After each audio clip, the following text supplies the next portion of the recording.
शासन गर्ने क्षमता र जङ्गलमा बसेर जेलमा बस्ने क्षमतालाई तुलना गर्न मिल्ला र? जेलमा बसेर क्षमता हुन्छ? जेल बस्दैमा हुन्छ?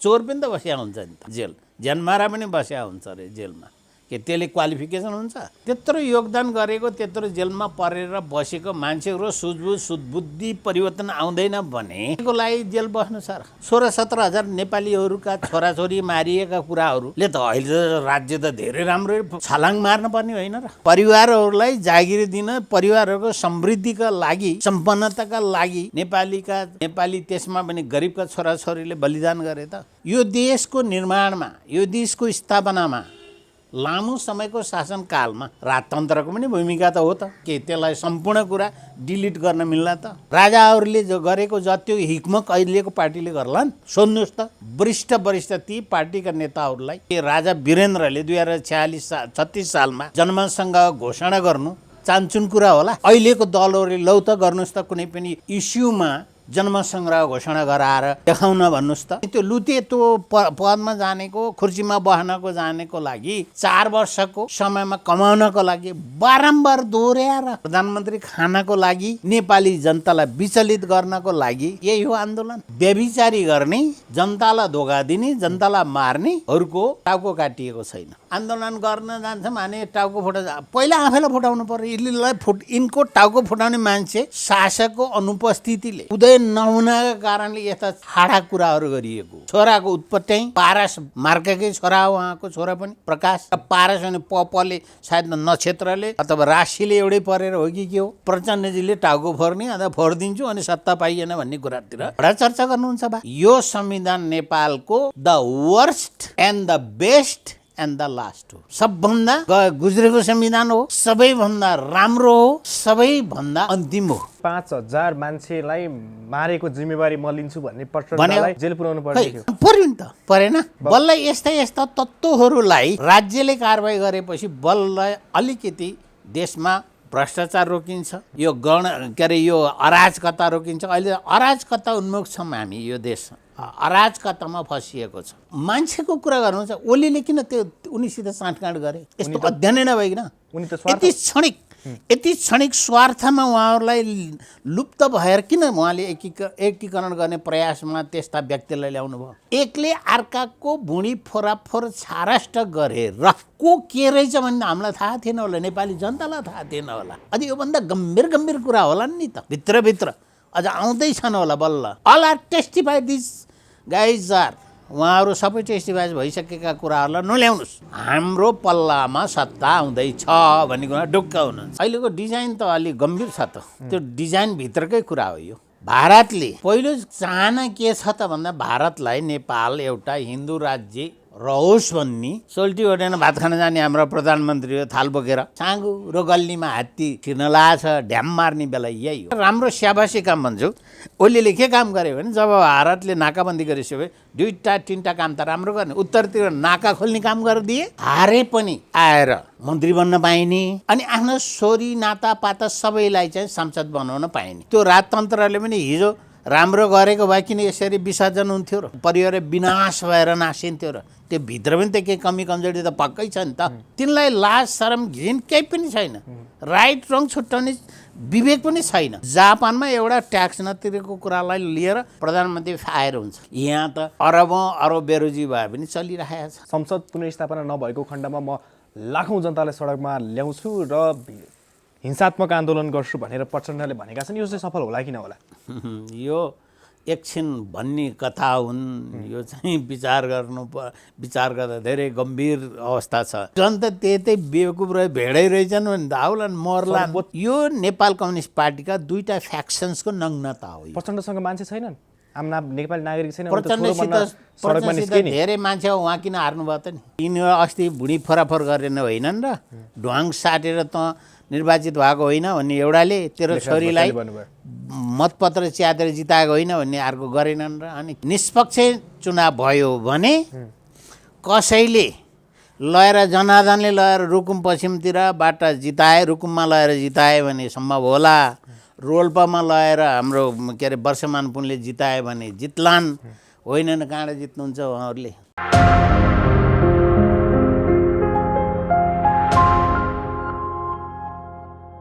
आदरणीय दर्शक महानुभाव नमस्कार। तपाईँ यति बेला हेर्दै हुनुहुन्छ pnpखबर.com र साथमा म रोशन घाटी उपस्थित भएको छु।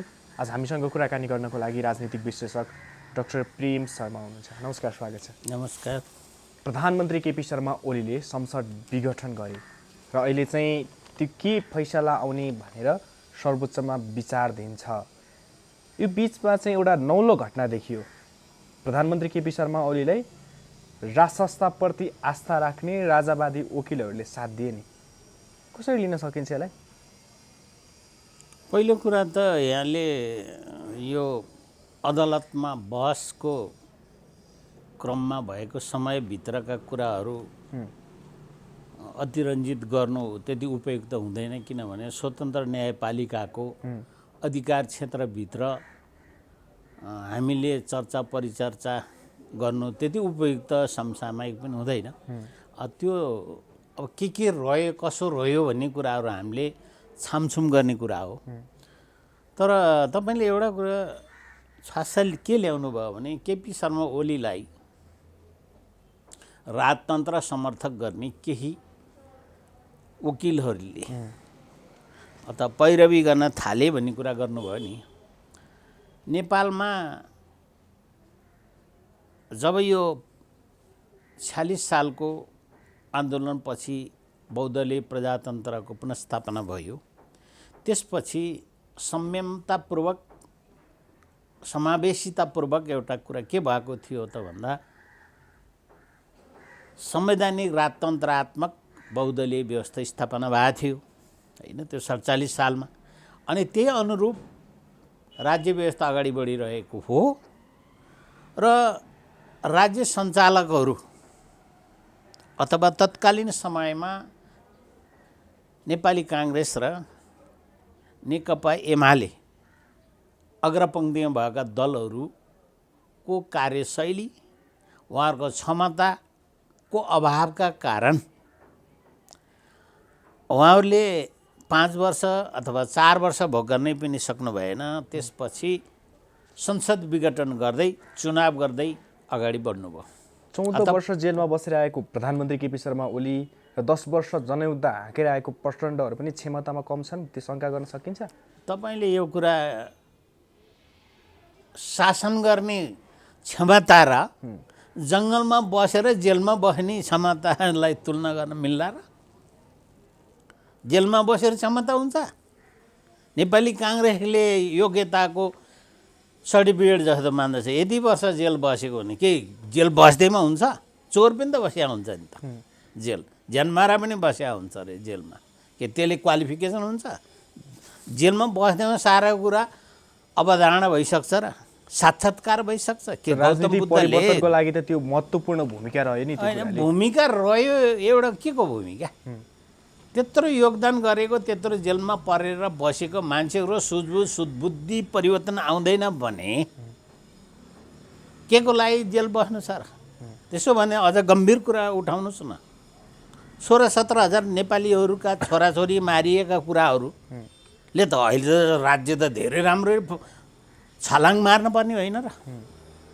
खोइ नि छलाङ मारेको के परिवारहरूलाई जागिर दिन, परिवारहरूको समृद्धिका लागि, सम्पन्नताका लागि नेपाली त्यसमा पनि गरिबका छोराछोरीले बलिदान गरे त। यस्ता कुराहरू सम्वाद नगर्नुहोस्, किनभने अहिले भन्नुभयो अब कुरो प्रसङ्गमा तपाईँले ल्याउनु भएको छ। राजतन्त्रको पक्षधर केही वकिलहरूले अहिलेको प्रधानमन्त्रीको कदमलाई सकारात्मक तरिका लिए भन्ने कुरा चर्चा गर्नुहुन्छ भने स्वाभाविक भन्छु म। किन स्वाभाविक हुन्छ? फेरि तपाईँले सोध्नु होला, तपाईँको सूक्ष्म बुद्धिले मलाई के ठान्ला भने यो पनि राजावादी रहेछ कि भन्नु होला। तर त्यो होइन। के हो त भन्दा यो देशको निर्माणमा, यो देशको स्थापनामा लामो समयको शासनकालमा राजतन्त्रको पनि भूमिका त हो त। के त्यसलाई सम्पूर्ण कुरा डिलिट गर्न मिल्ला त? मिल्दा जस्तो त लाग्दैन। त्यसै कारणले होला नि त राजाहरूले जो गरेको जति हिक्मत अहिलेको पार्टीले गर्लान्। सोध्नुहोस् त वरिष्ठ ती पार्टीका नेताहरूलाई के राजा वीरेन्द्रले 2036 सालमा जनमतसँग घोषणा गर्नु चान्चुन कुरा होला। अहिलेको दलहरूले लौ त गर्नुहोस् त कुनै पनि इस्युमा जन्मसङ्ग्रह घोषणा गराएर देखाउन भन्नुहोस् त। केमा घोषणा गर्ने? हिन्दू राज्यको स्थापनाको सम्बन्धमा घोषणा गर्न लगाउनुहोस्, जन्मसङ्ग्रह सङ्घीयता मामलामा घोषणा गर्न लगाउनु। साहस छ? साहसको कुरा गर्नु पर्यो। अनि त्यो लुते त्यो पदमा जानेको, खुर्सीमा बस्नको जानेको लागि 4 वर्षको समयमा कमाउनको लागि बारम्बार दोहोऱ्याएर प्रधानमन्त्री खानको लागि, नेपाली जनतालाई विचलित गर्नको लागि यही हो आन्दोलन, यही हो 14 वर्ष, यही हो 10 वर्ष जनयुद्धको परिणाम उपलब्धि, यही हो नेपाली जनताले खोजेको।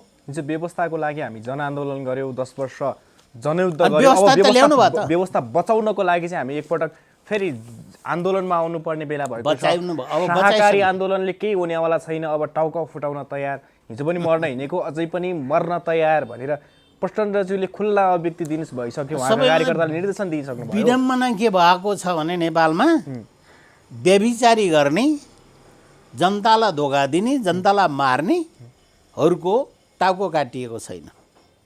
यो त अचम्म भइरहेको छ। झापा आन्दोलनमा नि किसानहरूको टाउको काटियो, परिणामस्वरूप 14 वर्ष जेल बस्नु पर्यो केपी शर्मा ओलीलाई, जानेर या नजानेर। अब अहिले आएर फेरि आन्दोलन गर्न जान्छौँ भने टाउको पहिला आफैलाई फुटाउनु पर्यो।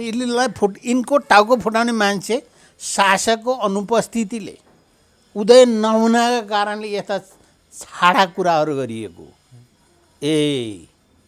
कुन देशमा हेर्नुहोस् त, अरू देशमा हेर्नुहोस्, अहिले कहाँ राष्ट्राध्यक्षहरूले, राष्ट्रपतिले, प्रधानमन्त्रीले जेलमा बस्नु परेको छ, बसिया छ नि यहाँ। त्यसो भए प्रचण्डले यो कुरा गर्न सुहाउँदैन? कसरी सुहाउँछ? कसरी सुहाउँछ भनिदिनुहोस् त मलाई। यो व्यवस्था बचाउनको लागि त उहाँले बलिदान गरे के हो? छोराको उत्पत्ति पारस मार्काकै छोरा हो उहाँको छोरा पनि, प्रकाश। र पारस भने पले सायद नक्षत्रले अथवा राशिले एउटै परेर हो कि के हो? एउटा कुरा। अर्को, उहाँलाई बुहारीलाई समेत मन्त्री चाहियो, छोरीले समेत मेयर चाहियो, अरू नातापातालाई के चाहियो। यस्ता हिसाब किताब के नेपाली जनताले बिर्स्या होला नि र?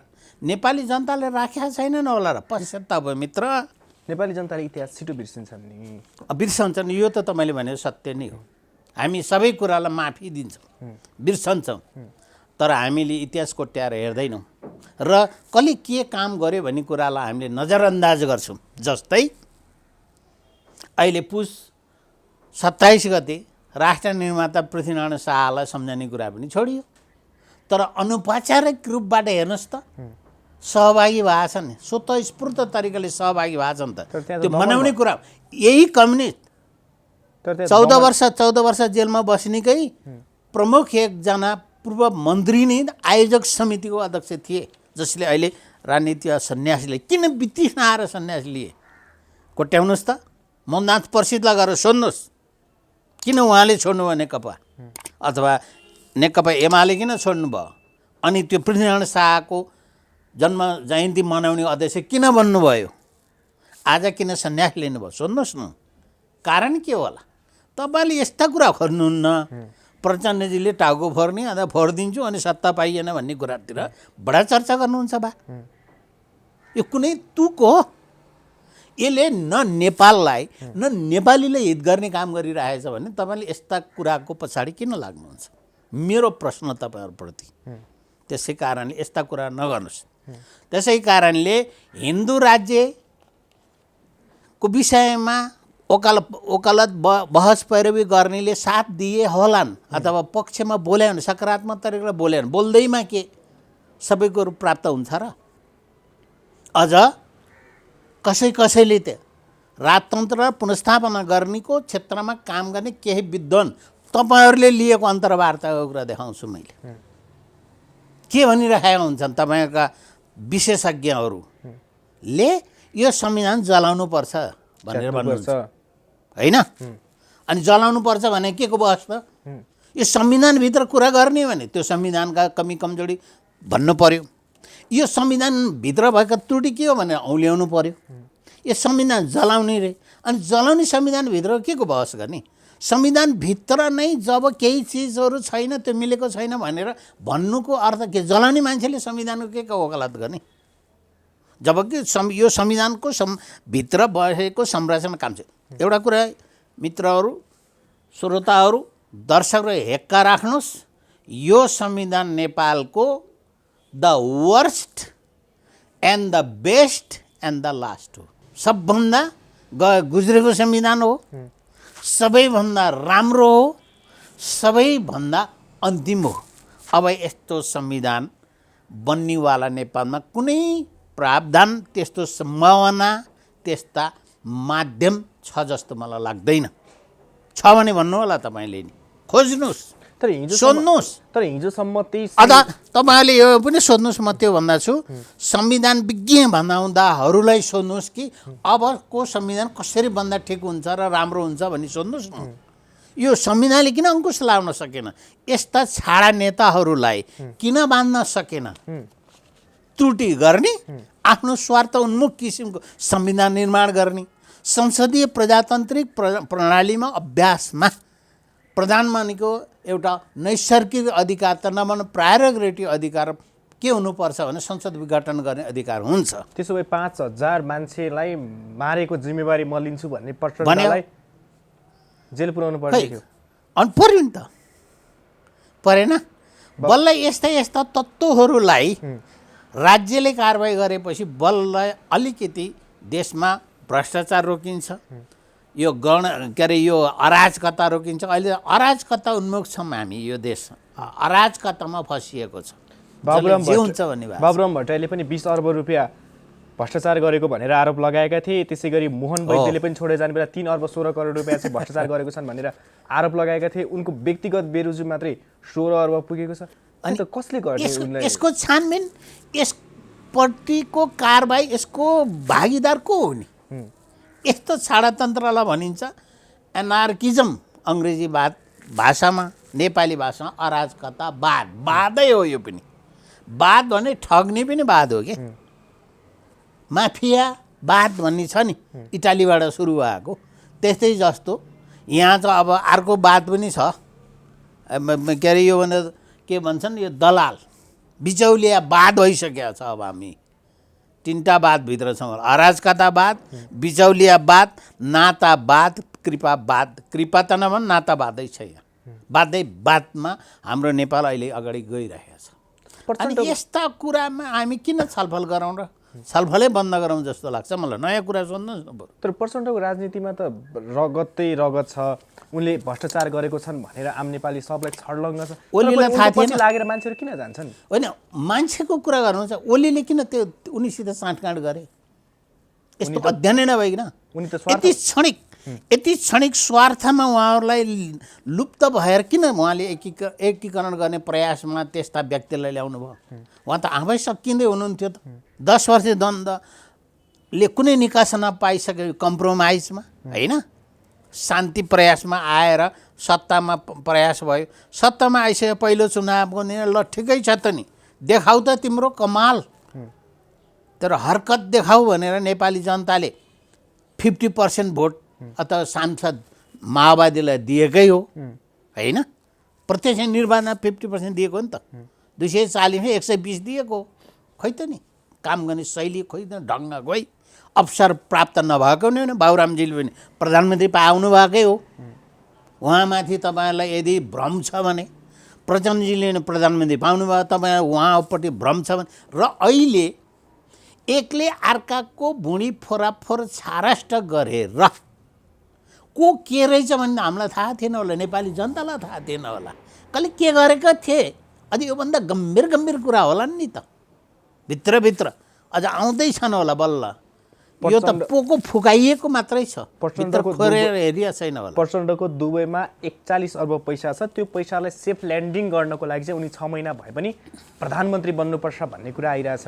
अब यी कुराहरू तपाईँले खोजेर ल्याउनुहोस्, प्रिन्ट मिडियामा छाप्नुहोस्, विथ एभिडेन्स, त्यो म स्वीकारुँला। अब को कहाँ चाहिँ यी कुरो के हुन्छ भने, कहिलेकाहीँ हिजो मात्रै मलाई एउटा भारतीय विद्वानले इसिमोडको कार्यपत्र प्रस्तुतिको क्रममा के भनिदिनु भयो भने, हुम्लामा एक्सिलेन्ट होमस्टे छ भने भन्नुभयो। हुम्लाको चप्पा 6वटा गाउँपालिका छ, चप्पा हिँडेको मान्छे मै हो। हुम्लाका मन्त्री पूर्व मन्त्री छक्कबहादुर लामालाई सोध्नुहोस्, जीवन साईलाई सोध्नुहोस्, त्यस्तो होमस्टे छैन। बराउँचे भन्ने ठाउँमा एउटा होमस्टेको नामाकरण गरिएको छ, जसलाई त्यहाँ नगइकन भिटो भन्ने संस्थाले पुरस्कार दिएको पनि हो, तर होमस्टे छैन। त्यो व्यक्ति विद्वान जसले बाटोमा एउटा होमस्टे लेखेको कुनै घरलाई लेखिएको पार्टी देखेपछि, सूचना देखेपछि हिजो दियो बा यत्र अन्तर्राष्ट्रिय विद्वानहरूको संस्था इसी मोडमा, त्यस्तै जसको तपाईँले गफ नदिनुहोस् क्या। यो तपाईँले यस्ता विदेशीले फलानाले भन्यो डिस्काले भन्यो भन्ने कुरापट्टि लाग्नुभन्दा प्रष्ट हुन सक्ने सम्भावना नेपाली जनताले देखेका अनि सप्रमाण भएका कुरालाई अगाडि ल्याउनुहोस्। सप्रमाण भएको अगाडि ल्याउनुहोस् भन्ने अर्थ के हो भन्दा प्रधानमन्त्रीको अवसर पाउनुभयो, नेपाली जनताले 50% भोटै सांसद निर्वाचित गरेर पठाए नेकपा माओवादीलाई, अनि उहाँहरू सबल देखिएका दुईवटा मात्रै नेता थिए, एउटा प्रचण्ड थिए, एउटा बाबुराम, दुईटै अवसर पाउनुभयो। अब बाबुरामजीलाई धन्य छ है, दुईवटा काम त बाबुरामजीले राम्रो गर्ने, अन्त मैले प्रशंसा गर्छु। उहाँले एउटा काम चाहिँ क्यान्टनमेन्टका लडाकुहरूलाई समायोजन गर्नुभयो, राम्रो काम गर्नुभयो, पिसफुल सेटल गर्ने कुरामा होइन, शान्तिपूर्ण तरिकाले समाधान गर्ने मामलामा। अर्को काठमाडौँको ट्राफिकको जुन जाम र घञ्चमञ्च थियो त्यो कुरालाई निकास दिने काममा धेरै उहाँले योगदान गर्नुभयो, त्यति योगदान उहाँको राम्रो छ। तर अहिले पछाडिका गतिविधिहरू उहाँका जिरो छन्। अहिले त उहाँ मधेस पुग्नु भएको छ होइन, मधेस बाद मात्र पुगिसक्नु। मधेस भनेको त त्यही 2 नम्बर प्रदेश मात्रै त हो नि। उहाँ सत्तामा हुनुहुन्न नि त अहिले। सत्तामा जाँदा त देखाउनुहुन्छ त उहाँले संविधान सभाको प्रधानमन्त्री हुँदाखेरि पहिलो संविधान सभाबाट संविधान निर्माण गर्न नसकेको होइन र? अनि के कुरा गर्नुहुन्छ? All are testify this guys are, उहाँहरू सबै टेस्टिफाई भइसकेका कुराहरूलाई नल्याउनुहोस्। बरु हामी नयाँ नेतृत्व चयनतर्फ जाँदाखेरिमा अब आइन्दा भएको छिटोभन्दा छिटो ओलीको सम्भवतः अहिलेको कदमले नयाँ नेतृत्व पो पलाउँछ कि भन्नेतर्फ आशा गरौँ। तर आशामा पनि मैले देख्दैछु no light from the tunnel भने जस्तै अब नेपाली काङ्ग्रेस हातमा गयो, अबको सत्ता त होइन। अब नेपाली काङ्ग्रेस पनि 4 चोटि टेस्टिफाइड भएको सत्ता छ, सत्ताका भागीदारहरू छन् त्यहाँ।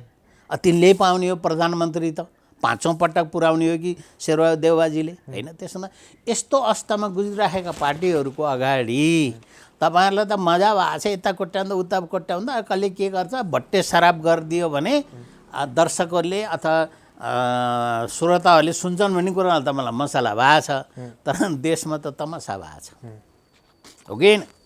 यही हो नि।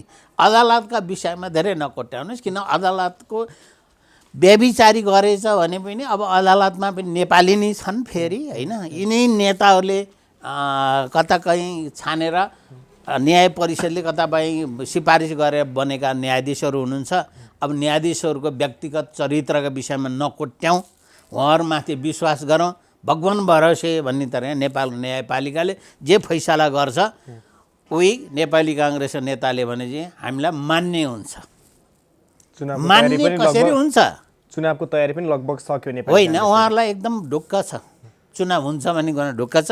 अहिले नभयो भने के हुन्छ, 2 वर्षपछि त हुन्छ। अहिले भन्दाखेरि त्यसो भन्दाका उहाँहरू अलिकति रणनीतिक तरिकाले के सोचिराख्नु भएको छ भने हाम्रो पल्लामा सत्ता आउँदैछ भन्ने कुरा ढुक्क हुनुहुन्छ। त्यसै कारणले त्यो भनिएको हो कि। तर हिजोसम्म यो संविधानलाई च्यात्नुपर्छ, जलाउनुपर्छ, यो संविधान मान्दैनौँ, ओलीले भ्रष्टाचार गरे भन्ने तिनै अधिवक्ताहरूले आज साथ दिइरहेछन्। साराका सारा राजावादीहरू ओलीवादी भइसके। उनीहरूले के चाहिँ देखेर उनीहरू बालोटारमा पनि भेटघाट गरे भन्ने कुरा आइरहेछ। यो विषयमा अलि तपाईँले गम्भीर प्रश्न गर्नुभयो है। अहिले त मैले माने तपाईँलाई। अलि कहाँबाट के सुनेर आउनुभयो? अहिलेको डिजाइन त अलि गम्भीर छ त। त्यो डिजाइनभित्रकै कुरा हो यो। भारतले पहिलो चाहना के छ त भन्दा भारतलाई नेपाल एउटा हिन्दू राज्य रहोस् भन्ने चाहना छ पहिला कुरा।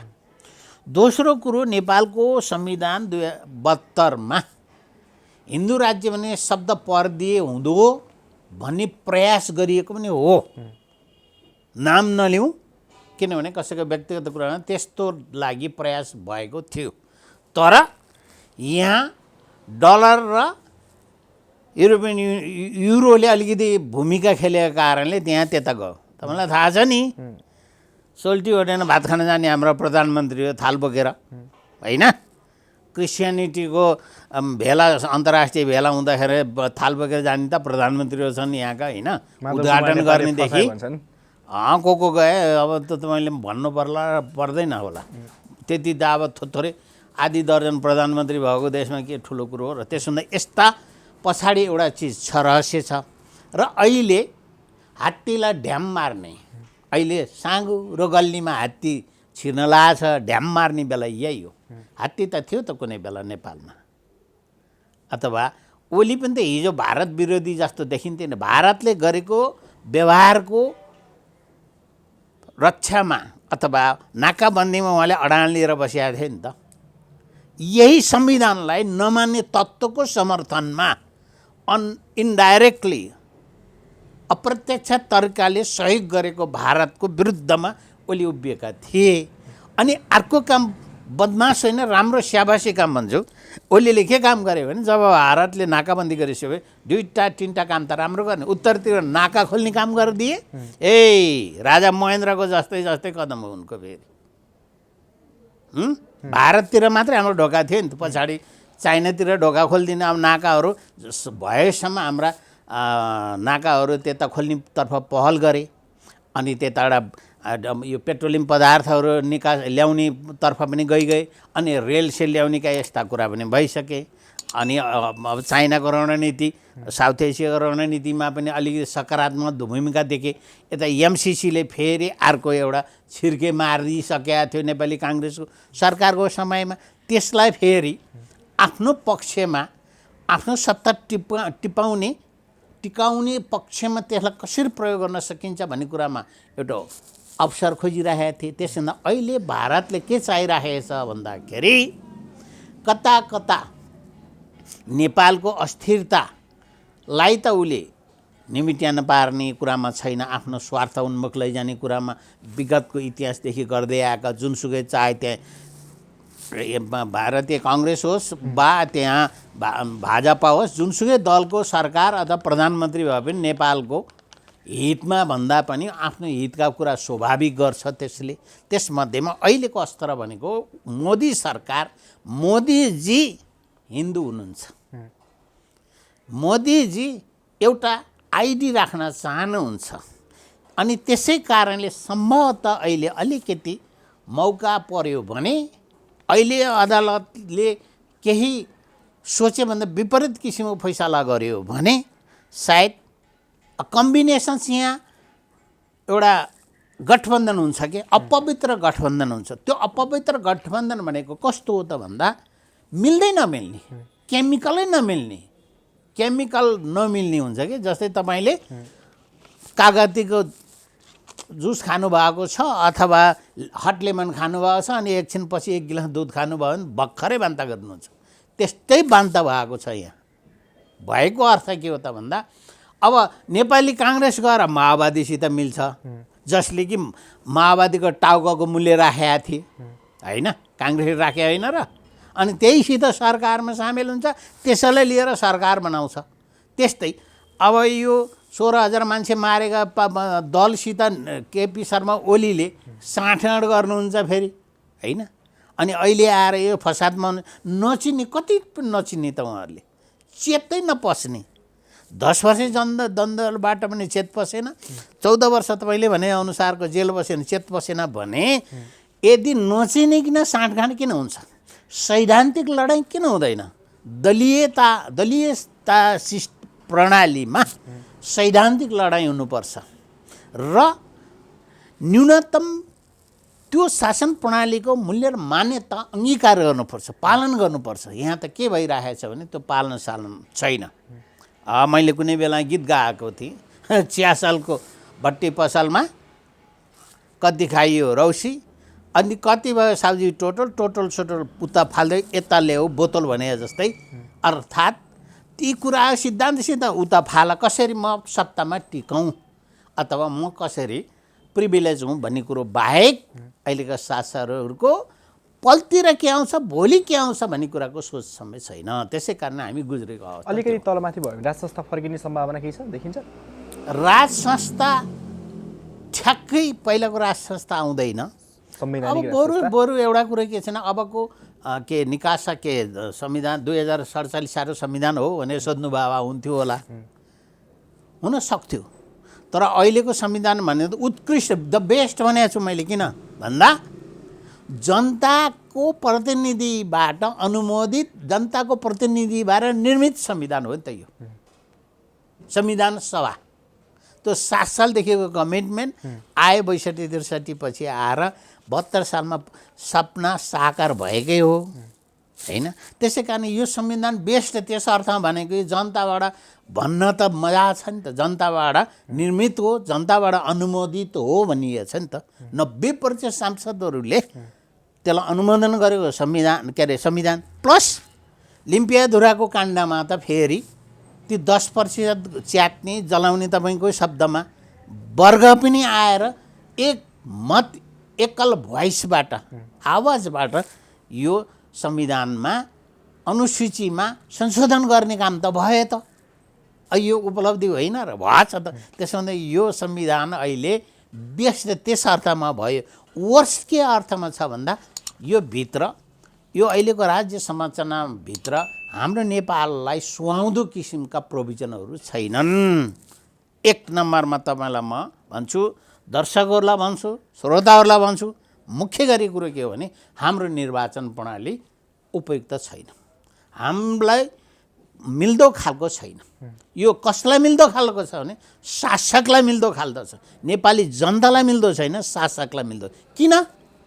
हारे पनि आएर मन्त्री बन्न पाइने अनि आफ्नो छोरी नातापाता सबैलाई चाहिँ सांसद बनाउन पाइने। अथवा समानुपातिकमा 110 प्रत्यक्षमा 165, 165 को भ्यालुले 110 स्वतः आउने। तर कस्तो आउने भन्दा आफ्ना वरिपरिका कहीँ चुनाव लडेर नजित्ने अपाङ्गता नभनौँ कोमामा भएका पनि फेरि ठडिएर आउने किसिमको जुन प्रोभिजन छ नि। कोल्साको बुहारीले पनि मैले 7 करोड रुपैयाँ दिए भनेर पैसाले आउने के यही हो? उनी त व्यापारी हुन् नि।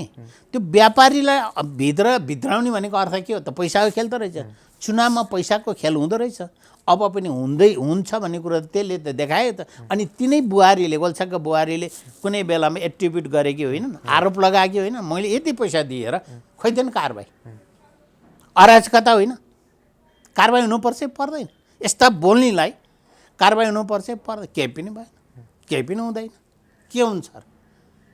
अनि मारेर पोले पनि त यहाँ त 20 वर्ष जेल बस्न पाइँदैन पर्दैन भने के हुँदैन र? यहाँ जे पनि हुन्छ। यस्ता कुराहरू हामी थामथुम नगरौँ। स्टेट फरवर्ड अब कसरी अगाडि जाने भन्ने कुराको खोजी नीति गरौँ। कसरी अगाडि बढ्न सकिन्छ अब? बिल्कुल पहिला कुरो हामीहरू संयमतापूर्वक नयाँ संसद स्थापना गर्न, नयाँ बनाउने तर्फ हामी जानुपर्छ। त्यो बनाउन जाँदाखेरिमा हामीले सतर्कपूर्वक इमान्दार प्रतिनिधिहरूलाई हामीले मतदान गरौँ। त्यसपछि कुनै पार्टीले जसले नेतृत्व गर्छ त्यसले संविधान संशोधन गर्ने पहल गर्छ अथवा चुनावमै म यो संविधानमा संशोधन गर्ने कुराहरू उठाउने छु भन्न पर्यो। अथवा अहिलेको संविधानलाई सबैलाई समेट्ने खालको, राज्यका अंशियारहरूलाई समावेश गर्ने खालको बनाउने छु, जसलाई पश्चिमा देशहरूले इन्क्लुजन भन्छ। मैले समावेशी भनौँला नेपालीमा, मैले अङ्ग्रेजी नजानेको। समावेशी भने के हो भने हिजोको तपाईँकै मनसायअनुसार राजतन्त्रको पनि केही योगदान त होला। त्यसो भन्दा त्यसलाई पनि कुनै कर्नरमा राखिदिउँ न केही समय, हिँगालेको टालो बास्ना आउँदैछन् राखौँ, पछि आउन छोडेपछि त्यो आफै फेडेड हुन्छ। हुन त यो ल्याउनु पर्ने आवश्यकता त छैन। अब यो 21औं शताब्दीमा यस्तो परिवारतन्त्र, राजतन्त्र भन्ने कुराहरू ओइलाइसके, डाँडामाथि घाम गइसक्यो, ओइलाइसके, विसर्जन भइसकेको अवस्था छ। तर पनि नेपालको राज्य निर्माणमा, शासन प्रणालीमा केही समय त राजतन्त्रले पनि अब त्यो आरोप लगाउने पनि अहिले त छोडिसक्यो फेरि। जो पञ्चायतलाई आरोप लगाइन्थ्यो पहिला यो सत्ता परिवर्तनमा, अहिले पञ्चायतलाई गाली गर्नै छोड्यो। किनभने पञ्चायतभन्दा वर्स भयो यो। पञ्चायत टाइम त धेरै विकास भएको थियो होला, शासन प्रणाली थियो, अलि न्याय प्रणाली पनि प्रभावकारी थियो होला। त्यसो हुँदा अहिले त्यतातिर बहस गर्नै छोडियो। जस्तै तपाईँ त बच्चा जस्तो मान्छे हुनुहुन्थ्यो त्यो पञ्चायत टाइममा। त्यसो भने तपाईँलाई थाहा भने इतिहास कोट्याएर हेर्नुभयो भने त्यो प्रणाली र निर्दलीय प्रणाली र अहिलेको बहुदलीय प्रणालीको बिचमा तात्विक भिन्नता के रह्यो। अब त्यो राम्रो थियो कि न्यायिक थियो होला, प्रजातान्त्रिक थियो, यसमा छ भन्ने कुरा तुलना गर्ने हामीलाई अहिले फुर्सद छैन। संवैधानिक राज संस्थाको कुरा आउँदा पनि फेरि पूर्व राजा ज्ञानेन्द्र कि बेबी किङ भन्ने कुरा पनि आइरहेछ नि अहिले। हो, बरु त्यस्तै एउटा स्टाटसमा राखिदिएपछि चित्त बुझाउँछ। त्यो संस्थाले चित्त बुझाउँछ, सकियो हो। अब त्यसको बारेमा नै रिफाइन हुनुपर्छ। किनभने रिफाइन हुनुपर्छ, किनभने त्यो राजतन्त्रले पनि हिजो राम्रो गरेको भए किन यसरी विसर्जन हुन्थ्यो र, किन यसरी परिवार विनाश भएर नासिन्थ्यो र। त्यो भित्र पनि त केही कमी कमजोरी त पक्कै छ नि त।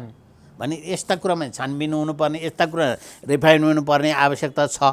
त्यसो हुँदाखेरि त्यो राज संस्थालाई कतातिर एउटा कर्नरमा सानो स्पेस दिने हो त्यो सोचौँ, अथवा त्यो सोच्नु पर्यो। तर अहिलेको निर्वाचन प्रणालीमा मुख्य सुधार गर्नुपर्ने कुरो के छ भन्दा यो आफ्ना नातापाता ल्याउने किसिमको समानुपातिक 110 जुन छ यो हटाउनुपर्छ।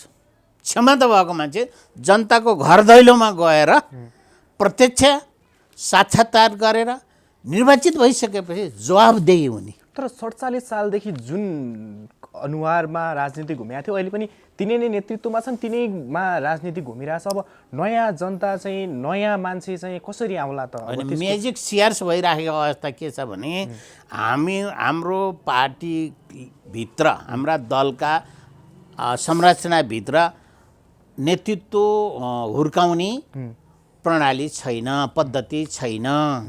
यी नेताको गुलामी गरेर क्षणिक स्वार्थ लिने अहिलेका युवा पङ्क्ति पनि छन्।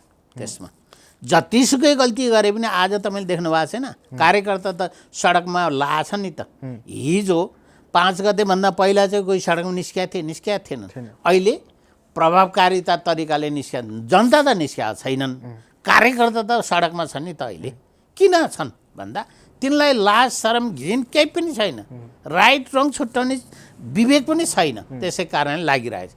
ओली या माधव प्रचण्डको ग्रुपमा एउटा त व्यभिचारी होला नि त, एउटा त बेठिक होला नि त। खोइ त छुट्याएको छैन नि त। यो छुट्याएको हुनु पऱ्यो पनि युवासित। ती पनि के छन् भन्दा गतिलो युवा भएनन् होला नेपालमा, भएन। तरुण दल पनि गतिलो भएन होला, यता युवा सङ्घ पनि गतिलो भएन होला, नेभी सङ्घ पनि भएन होला, उता अखिल पनि भएन होला। अहिले कहाँ छन् त यिनीहरू? के लगाइरहेको थिए त? यिनीहरू वैशाली हुन्, दलको वैशाली भएर बसेका थिए। वैशाली पनि कस्तो वैशाली भन्दा अत्यन्त डोर्याएर टोइलेट लैजान पर्ने नेताहरूका वैशालीहरू। त्यसै कारणले अहिलेका युवाहरू, गतिला युवाहरू त गइसकेका छन् बिचरा, होइन, बाहिर। अनि यहाँ गरी खाने देशलाई रूपान्तरण गर्ने युवाहरू खाडी मुलुकमा, मलेसियातिर रबरका चोप काट्दै होलान्, मलेसिया के अरे खाडी मुलुकमा गिट्टी कुट्दै होलान्, होइन, अथवा घर बनाउँदै होलान्। यो अवस्थामा गुज्रिरहेको छ त। त्यो युवालाई चाहिँ नेपाल फर्काउनुपर्छ भनेर धेरै राजनीति पनि गरिरहेछ। कोरोनाले त फर्काएन, कसरी फर्काउने? कोरोनाले फर्काउला जस्तो थियो, होइन, तर फर्काएन। राजनीति गर्ने नयाँ व्यक्तिलाई त सबैभन्दा पहिला चाहिँ ती युवालाई नेपालमा फर्काएर रोजगार दिनुपर्छ 80 लाख युवालाई भनेर त ठुलो आवाज उठिरहेछ नि सडक। यो आवाज सही आवाज हो। यो आवाजले गरे केही गर्छ। यो एजेन्डा बोकेर हिँड्नु पर्यो अबको राजनीति दल। अर्थात् यो देशलाई रूपान्तर गर्छु भन्ने कुनै दल छ, नेतृत्व गर्ने कर्ता छ भने, नेता छ भने अब 2-4 कुराहरू ध्यान पुर्याउनु पर्छ। एजेन्डा के हो त चुनावको, होइन? अब अहिले परदेशै घाँडो भइसक्यो, होइन, अब घाँडो भएको छ नि त अहिले। त्यसो हुँदा हाम्रो संरचनाभित्र धेरै कुराहरू पुनर्विचार गर्नुपर्ने छ कि सङ्घीय सरकार ठिक छ, सङ्घीयतामा जाऊ, तर सङ्घीयताभित्र जाँदाखेरि अहिले त हेर्नु त लेयर, एउटा त मोतीबिन्दु लगाएको चाहिँ समन्वय समिति छ, जिल्ला समन्वय समिति, मोतीबिन्दु भन्छु मैले त्यसलाई। त्यसको कामै छैन, बढ्दै गएपछि जालोलाई कहीँ सुन्नुभएको छ जिल्ला समन्वय समितिको भूमिका के गर्छ त्यसले भने थाहा पाउनु भएको छ, राखिएको छ। किन राखेको हो? अहिलेको प्रदेश सरकारहरू गतिविधि कहाँ छ मलाई छाम्नुहोस् त। त्यो त सबै प्रधानमन्त्रीले आफ्नो हातमा लिए अधिकारै दिएनन् प्रदेश होइन, सरकारले। फायर गर्ने अधिकार पनि छ प्रदेश सरकारलाई त, मन्त्री परिषदको सङ्घीय सरकारको सङ्घीय कानुनभित्र बनाएर के गर्नुपर्ने अधिकारहरू बनाइएको छ। तर साँच्चै भन्ने हो भने प्रदेश सरकार भनेको झन्डा हल्लाएर सुविधा भोगेर हिँड्ने हो त? अहिले यत्रो खर्च धान्न सक्ने नेपालीहरूको क्षमता, नेपालको आर्थिक स्थिति छ त? छैन। हाम्रो आर्थिक स्थिति, सामाजिक संरचना र हाम्रो मौलिकता उन्मुखको किसिमको सोचाइ किन आएन? आर्थिक वृद्धि दर त 0.6%मा 6% छ। आज तपाईँलाई नौलो कुरो त होइन, दानिया कुरो। म त त्यो क्षेत्रमा काम गरेको मान्छे हो। पुँजीगत खर्च अथवा विकास खर्च कति भएको छ भन्नुहोस् न? 6 महिनासम्म, यो आर्थिक वर्ष 6 महिना 14% चान्चुन भएको छ, अथवा 15 भनिदिनुहोस्। अनि अब 6 महिना कति खर्च हुन पर्यो? 85% ख्वाप्पै खर्च हुन पर्यो होइन? त्यो त हुने अवस्था छैन। अनि अर्थमन्त्री जानुहुन्छ के अरे महासङ्घहरूमा, स्थानीय निकायको महासङ्घहरू, नगरपालिका महासङ्घ, गाविस महासङ्घ, गाउँपालिका महासङ्घमा गएर लौ न यो पुँजीगत खर्च अलि धेरै गर्न पर्यो, देखाउनु पर्यो अरे। कि देखाउने हो र? नीतिगत रूपबाट जानु परेन? अहिले महालेखाको प्रतिवेदन हेर्नुहोस् त के भनेको छ? बेरोजगारी कति छ? बेरोजगारीको कारणले दण्डित भएको को छन् देखाउनुहोस् त मलाई। कति बेरोजगारी उठ्न छ? त्यो पैसा के जथाभावी खर्च गर्ने हुन्छ र नियमभित्र गएर काम गर्नुपर्ने हो कि होइन? त्यो नभएको कारणले प्रचण्डको मात्रै 16 अर्ब रुपियाँ बेरोजगारी रकम पुगिसक्यो। अनि खोइ त उठाउने कसरी? कारबाही गर्ने कि नगर्ने? जापानमा एउटा ट्याक्स नतिरेको कुरालाई लिएर प्रधानमन्त्री फायर हुन्छ होइन? यहाँ त अरबौँ अरब बेरोजगारी भए पनि चलिरहेको छ। यस्तो अराजकतावाद, यस्तो दण्डहीनतावाद, यस्तो नातावाद, बिचौलियावाद, वादै वाद। तर जनता चाहिँ अथावाद। किन?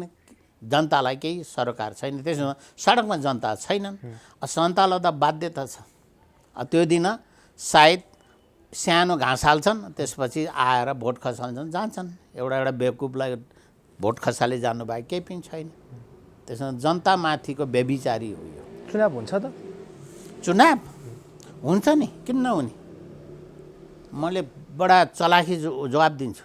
कहिले हुन्छ बरु भन्नु भएन तपाईँ? हुन्छ चुनाव त वैशाखमा त नहुने देखियो। अब वैशाखमा त अब अलि गाह्रै होला कि। अनि तपाईँले फेरि चुनाव हुन्छ भने चुनाव संसद विघटन भएको सदर हुन्छ त? तपाईँसितै सोध्छु म। तपाईँलाई थाहा रहेछ नि। तपाईँले मलाई किन त्यो प्रश्न सोध्नु भयो भने संसद विघटन भएको सदर हुन्छ भन्ने अर्थले चुनाव हुन्छ सोध्नुभयो। हुन्छ भन्ने कुरो तपाईँसित के ग्यारेन्टी छ? तर नेपालमा जे पनि हुन्छ। संसद पुनर्स्थापना नभएको खण्डमा म लाखौँ जनतालाई सडकमा ल्याउँछु र हिंसात्मक आन्दोलन गर्छु भनेर प्रचण्डले भनेका छन्। यो चाहिँ सफल होला कि नहोला? यो एकछिन भन्ने कथा हुन्। यो चाहिँ विचार गर्दा धेरै गम्भीर अवस्था छ। अब कहाँ जनता आउँछन् र मित्र? जनता त्यतै बेवकुफ रहे भेडै रहेछन् भने धाउलान् मर्ला। सर्वोच्च अदालतले फैसला मेरो पक्षमा दिएन भने जनताको अदालतबाट फैसला गर्छौँ र संसद पुनर्स्थापना गर्छौँ भनेर भनिरहेको। यी दुवै थरीको नग्नता हो। यो नेपाल कम्युनिस्ट पार्टीका दुईटा फ्याक्सन्सको नग्नता हो। प्रचण्डसँग मान्छे छैनन्, आम नेपाली नागरिक छैन। प्रचण्डसित धेरै मान्छे हो, उहाँ किन हार्नुभयो त नि? यी काठमाडौँबाट 10 नम्बर निर्वाचन क्षेत्र हार्नुभयो होइन? अनि पछि उहाँ गएर अहिलेको हाम्रो दिलीप के अरे लीला श्रेष्ठको कन्स्टिट्युन्सीमा गएर उहाँ उप सभापति हुनुहुन्थ्यो जिल्ला समन्वय समितिमा।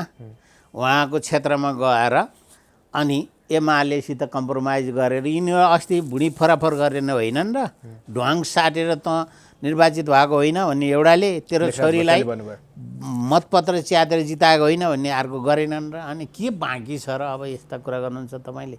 हेर्दै जानुहोस् निष्पक्ष चुनाव भयो भने कसैले लगेर जनार्दनले लगेर रुकुम पश्चिमतिरबाट जिताए, रुकुममा लगेर जिताए भने सम्भव होला, रोल्पामा लगेर हाम्रो के अरे वर्षमान पुनले जिताए भने जित्लान्, होइन न कहाँबाट जित्नुहुन्छ उहाँहरूले। यी कम्युनिस्टका 5 वटा प्रधानमन्त्री पूर्व प्रधानमन्त्रीहरूले कहीँबाट जित्ने सम्भावना छैन। कसैले पनि कसैले माधव प्रचण्ड, झलनाथ खनाल कसैले पनि चुनाव जित्न सक्ने गाह्रो छ। अब किनभने झलनाथले जित्ने सम्भव हुन्थ्यो होला बिचरा, सुभाष नेमाङ र उहाँ मिलेर गठबन्धन हुन्थ्यो। अहिले दुईवटा क्याम्पमा हुनुहुन्छ उहाँहरू, फेरि गाह्रो छ, एकले अर्कोलाई हिर्काउने हो त्यहाँ पनि, होइन? त्यसो भए नयाँ नेतृत्व आउँछ। नयाँ नेतृत्व आउने भनेको काङ्ग्रेसै आउने हो। पुरानै आउँछ काङ्ग्रेस, काङ्ग्रेस ढङ्ग नभएको काङ्ग्रेसै आउँछ। त्यो ढङ्ग नभएको काङ्ग्रेस भने कहिले कहिले देख्यो भने 7 साल माने ढङ्ग भएन, 15 साल पछि प्राप्त भएको अधिकारमा ढङ्ग भएन। अनि 36 सालको जनसङ्ग्रहमा पनि बडो पहिला चाहिँ संयुक्त वाम गठबन्धन मोर्चा र नेपाली काङ्ग्रेस जोइन्ट मञ्चहरू हुन्थ्यो, पछाडि चाहिँ आफ्नो मञ्च हुँदै गयो, सूर्यबहादुर थापाले सिद्ध्याइदिए। अनि पञ्चायत फेरि निर्दलीय पञ्चायती व्यवस्था कायम भयो जनमतसङ्ग्रहमा। अनि फेरि 46-47 सालमा काङ्ग्रेसले प्राप्त गरेको फेरि 2 वर्षै हुने बित्तिकै भङ्ग गरे। अनि ढङ्ग नभएको काङ्ग्रेसै आउने हो। तर ओलीसँग त 50 लाख मत सुरक्षित छ भनेर भन्नुभएको छ। त्यो ओलीसित सुरक्षित कसरी सुरक्षित? 50,000 50 लाख दुईटै बहुमत त म सर्लक्कै लिएर आउँछु, म फेरि प्रधानमन्त्री हुने हो। तपाईँ यस्ता कुरा नसोध्नुहोस् कि 10 वर्षको म राजनीति शास्त्र विद्यार्थी हो, मलाई अलि काउकुती लाग्छ यस्ता कुराहरू सुन्दा। कसरी आउला भन्ने कुरो फेरि खोजी नीति गर्नुपर्ने मेरो दिमागले सोच्यो भने त बर्बाद नि। त्यसो भन्दा यतातिर तर खुल्ला चुनौती दिनुभएको छ, उहाँ खुल्लम खुल्ला बोल्नु भएको छ नि त। फेरि त्यो कुरा त बोल्ने कुरा त के बोल्नुहुन्न र? प्रचण्डजीलाई उहाँले कार्यकारी के अरे अध्यक्ष दिएकै हुनुहुन्थ्यो त। प्रचण्डजीले उहाँलाई 5 वर्ष प्रधानमन्त्री खानुहोस् भनेर भन्नुभएको थियो त। गल्ती कहाँ हो त? उनको हेल्थले साथ नदिएको भए त खानुहुन्थ्यो होला। अहिले झगडा भयो कि उहाँको हेल्थको कारणले हो झगडा भएको। बुढा अहिले हेर्नुहोस् त, अस्ति मैले हेरेको थिएँ उहाँको योगा सम्बन्धीको एउटा उद्घाटन कार्यक्रम। सायद 40 देखि 65 वर्ष के अरे 55 वर्ष बिचको एउटा विद्वानले बोले यहीँ बोल्दै थिए बा। तर प्रधानमन्त्रीले त राष्ट्रिय अडान त छोडेको छैन नि त। लिम्पियाधुरा लिपुले कालापानी नेपाललाई फिर्ता ल्याउनको लागि त उनी त्यो छोडेका छैनन्। जी न्युजमा पनि अब यो उनले अन्तर्वार्तामा जी न्युज जहाँसुकै त्यो त नियोजित अथवा प्रायोजित कुरा गर्दै हुनुहुन्छ तपाईँले। यसमा चाहिँ भारतको भूमिकालाई उहाँले सकारात्मक तरिकाले लिइराख्नु भएको छ।